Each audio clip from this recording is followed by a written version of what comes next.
Hello guys, happy Thursday. And today, we're in a cool key, the key of D flat.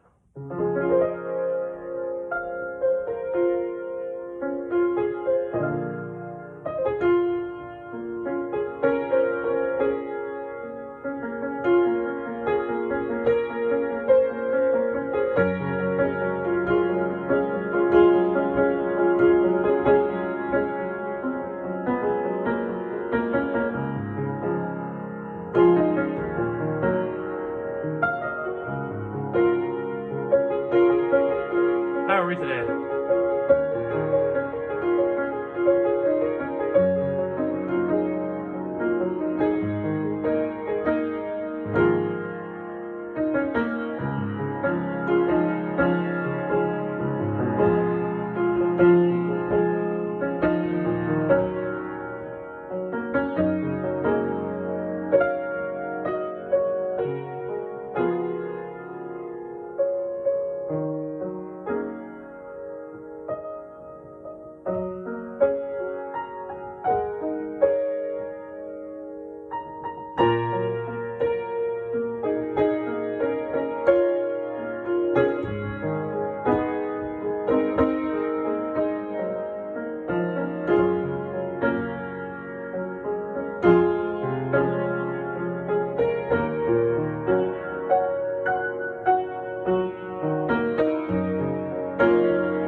Let's get right into it today.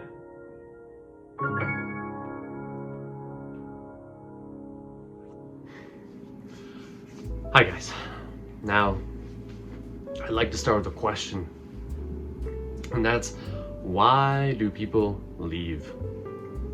Now, leave, I'm kind of leaving general here, where one could leave through either this life, someone's life, or an event, leaving a habit, a mindset. There's a lot of reasons for leaving and a lot of things to leave. And there are some good things to leave, right? Addictions, maladaptive habits over time, right? These things that are kind of derived from trauma. But also people leave, I can say that's a hard thing to do, right? Leaving that's a good thing. That's more like escaping, I'd say. Escaping the thing that ties you down, breaking the chains. There's also an escape out of fear. And, you know, you hear the saying, a weak person leaves when it gets hard, right? And that applies to a lot of things. So let's open up with the word and God's promises today.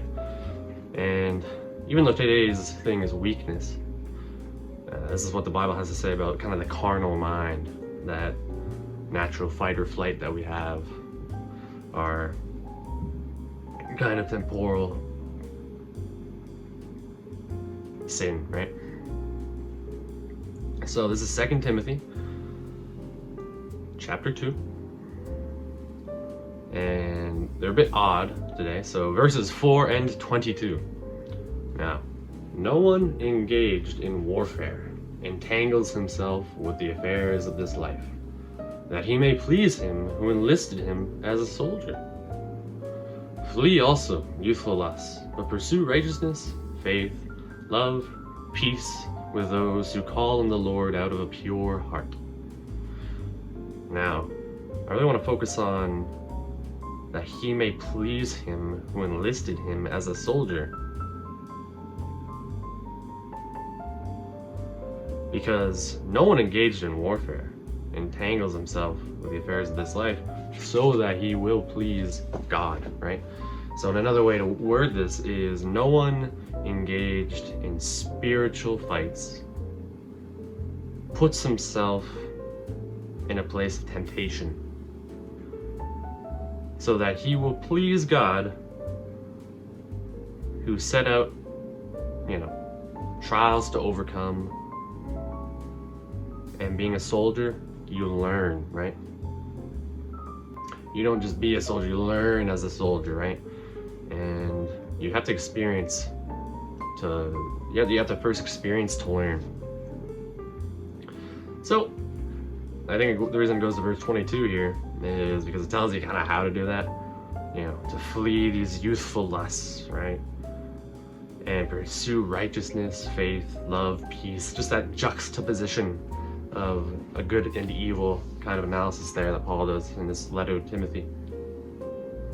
And I think in this letter that he's writing,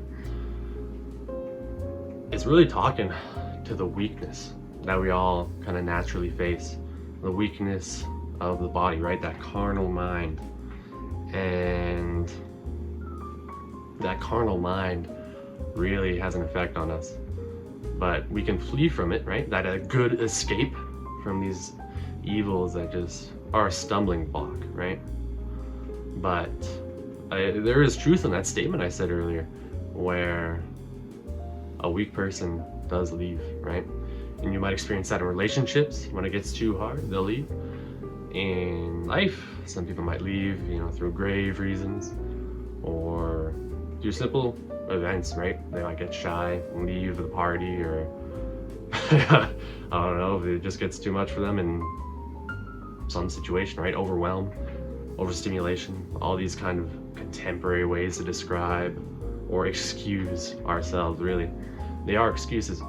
And the strong person pursues life not through the lens of this flesh, of this carnal mind, but through the lens of a strong, in this case, warrior, right? Soldier. Because that's what God has befitted us to do, right? Through strength, peace, love, courage, steadfastness. And, I mentioned more things outside of that verse, but faith, hope, and love are really central to strength. And those who lack it in this verse, right? Let's say the opposite. Let's start here. So what's hard is faith, love, and peace. Because that's with anyone. You have to have those things with your enemy, with your lover, with your friend, with your parents. That's hard to do all the time. So what's easy?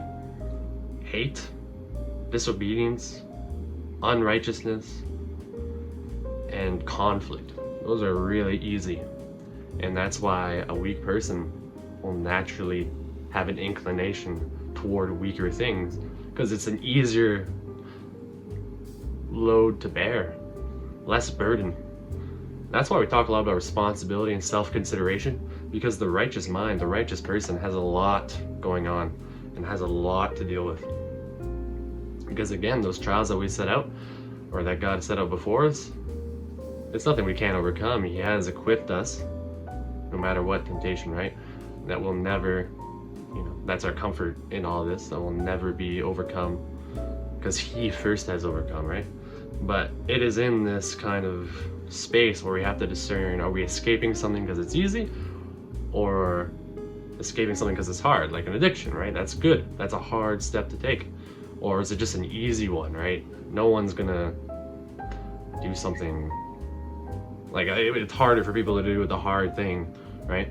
It's easier for them to do the easy thing, is what I'm trying to say. So, I could say that to a lot of people in my life, and people who've left, and I'm sure you could as well, right? So it's a very common thing. And just to realize that God is always with us. He's the strongest, and He has equipped us to be the strongest, right? To be righteous, to be holy, to be pure. And that's why flee also from youthful lusts, and call on the Lord, right? Not yourself, not your own strength, but Him, and through Him alone. All right? So, a little bit of encouragement there, where, I'm in a stage of weakness, but in this I can boast because I am strong, right? So, if you ever have weakness, I should say it more clearly, if you ever have weakness, never fret, all right? Because that's what the devil wants. He wants you to stumble, right? Rather, God, in His authority, It gives you that authority to overcome. And I have to remind myself that a lot, and I'm sure you do too, because it's hard, right? These are hard things. But as we continue through the series, we'll discover each other in and out. So here's to tomorrow. Bye-bye.